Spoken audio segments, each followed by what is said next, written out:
5 seconds.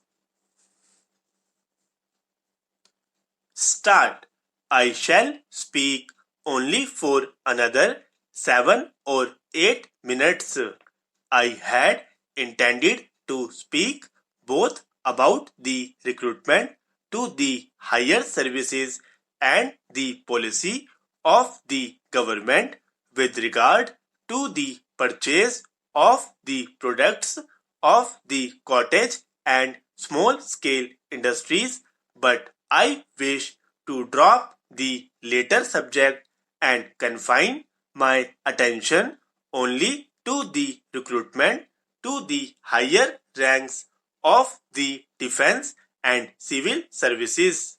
Sir, it is a matter of profound concern to us that the material that we are obtaining for our defense and civil services is not of a very satisfactory character.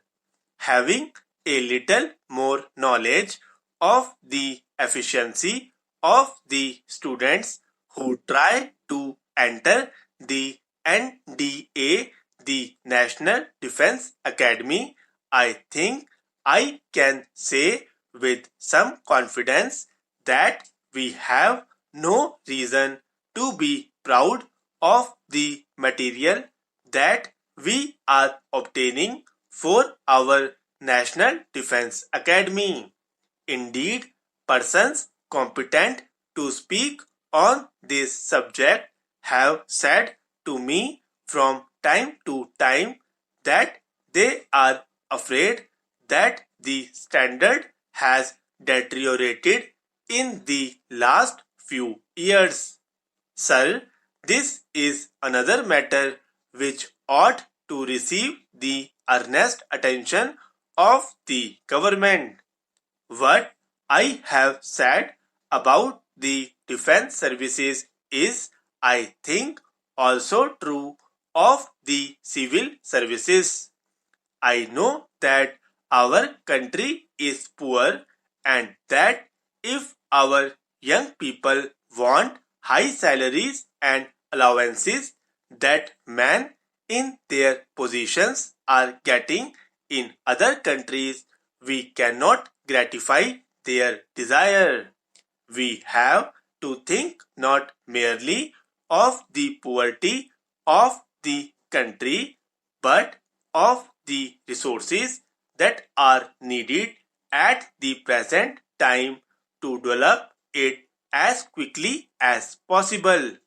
But we ought to bear in mind that in other countries, for example, in England, care has been taken to create conditions which will attract the best material of the country. In England, the scales of salaries and allowances have been revised twice during the last 6 or 7 years. I think they were revised in 2000 and they have again been revised this year. Anyone who knows the scales in force at the present time is aware of the great difference between our scales of salaries and pensions and the British scales of salaries and pensions. To mention only one matter, a captain gets a pension of €1,000 and in addition a gratuity of €2,000. England is a much poorer country today than it was, but it is finding itself compelled to revise the scales of salaries and allowances because it cannot afford to allow its army or even its administrative services to decline its efficiency. I understand that some time ago, when the scales of salaries and allowances for the defense services were revised, the conditions of service in the higher civil services were also revised, but I don't know how far this revision went and to which services this applied, but the moral of all this is clear. There is need for an inquiry into this matter. We should find out what it is that is holding young men of high caliber back from joining our highest services. Do they want a higher salary? Do they want better allowances? Do they want better education for their children, or is it anything else? Is it the comparatively young age at which officers of the defense services retire that deters them from joining the defense services? Or is our system of education such as to prevent the country from having young men of the stamp that we require at the present time?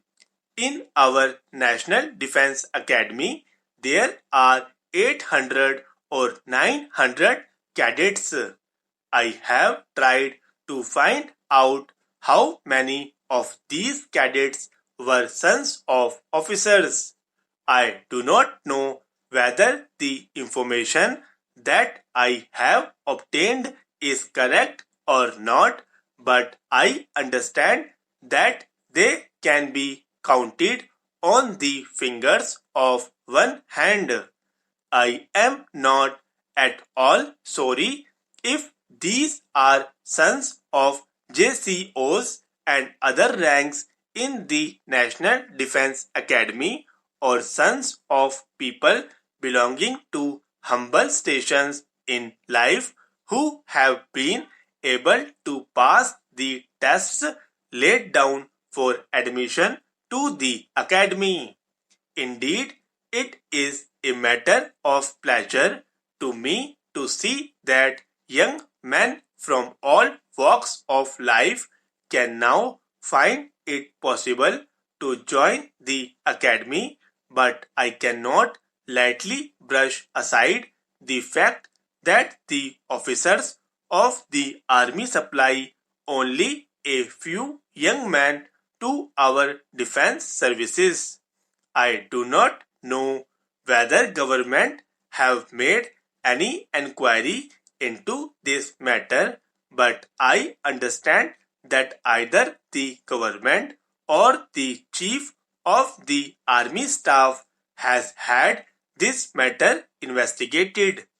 If so, I think it will be a great advantage if a copy of the report that may have been submitted to the government or to the chief of the army staff is placed in the library of the house, or is at least supplied to all those members who are interested in the efficiency and proper development of the defense services.